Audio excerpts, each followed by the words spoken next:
Hi everyone, this is Laura here with MaxSC Sports Conditioning. Today I'm going to be talking to you a little bit about a box squat versus a back squat. So before we get into this, I want to really quickly just make sure we know the difference between each.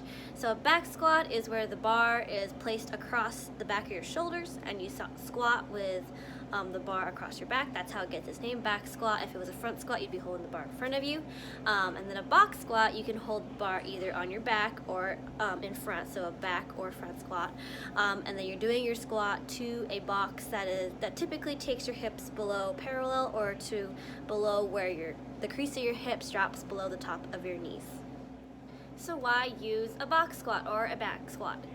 So the box squat I like to use especially with people who have trouble getting down to depth. Because there's a box there, it sets a consistent standard for how low you need to go, because if you don't get that low, you won't touch the box. And the point is to sit on the box and stand back up.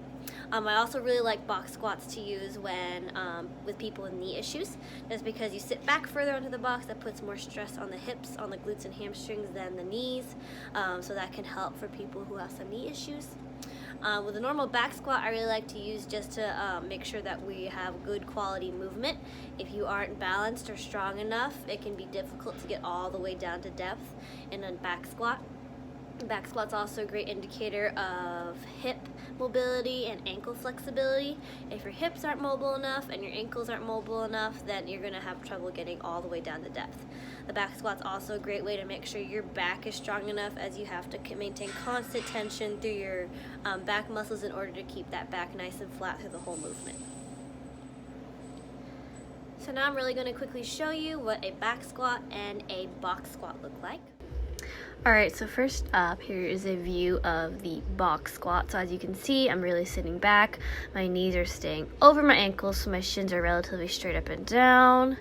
I'm really pushing my hips back to sit all the way down onto that box and exploding up. This really hits those hamstrings and glutes because you're forcing your knees out to the side as hard as you can. And then here's a view of a normal back squat. So as you can see, I'm getting a little more into my knees. My knees are pushing forward just a little bit more.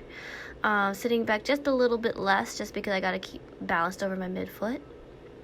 Here's a front view of that box squat. So as you can see, I'm really pushing my knees out to the side as I sit all the way down to that box. Nice controlled descent, exploding up. Getting into my hips as I go. Weights distributed evenly through my foot. A little more back on my heels though. And in the back squat, you want to think more of your weight over your midfoot. You don't want to rock way back, because then you'd run the risk of falling over backwards. Again, knees are pushing out and forward. Alright, so there you have the difference between a box and a back squat. I hope this video is super helpful, as we do a lot of variations of squats here in the gym. If you want to hear more training tips from us, make sure you're following us on Instagram and Facebook at MaxSC_gym on Instagram, and just Maximum Sports Conditioning on Facebook. Make sure you like this video and comment below if you want to see more content like this. Make sure you're subscribing to our YouTube channel to see more of this content in the future. I hope this is super helpful. Again, this is Laura from Maximum Sports Conditioning. Have a great day, guys. Thanks for watching.